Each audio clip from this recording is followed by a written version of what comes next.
एकलव्य की कहानी महाभारत।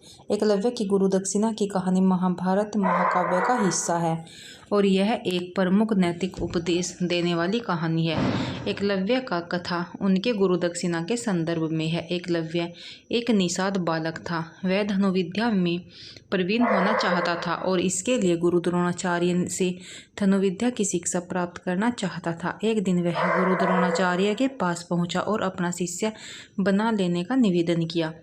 गुरु द्रोण केवल अक्षत्रिय राजकुमारों को ही धनुर्विद्या सिखाते थे, इसलिए उन्होंने एकलव्य को धनुर्विद्या सिखाने से मना कर दिया। एकलव्य लौट गया। गुरु द्रोण के द्वारा मना कर देने पर भी उसने धनुर्विद्या को पूरे लगन से सीखने का प्रण किया। उसने मिट्टी से गुरु द्रोण की प्रतिमा का निर्माण किया और उसे अपना गुरु मानकर धनुर्विद्या का अभ्यास करने लगा। ध्रुव तारा की कहानी।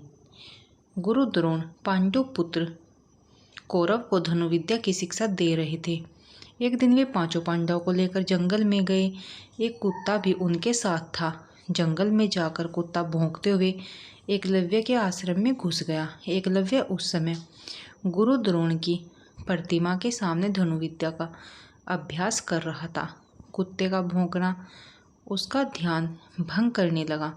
उसने बाणों से कुत्ते का मुंह इस प्रकार बंद कर दिया कि कुत्ते को कोई चोट भी नहीं आई। कुत्ता जब गुरु द्रोण और पांडवों के पास पहुंचा तो वे उसे देखकर दंग रह गए। वे उसके साथ एकलव्य के आश्रम में पहुंचे और उसे गुरु द्रोण की प्रतिमा के सामने धनुर्विद्या का अभ्यास करता हुआ पाया।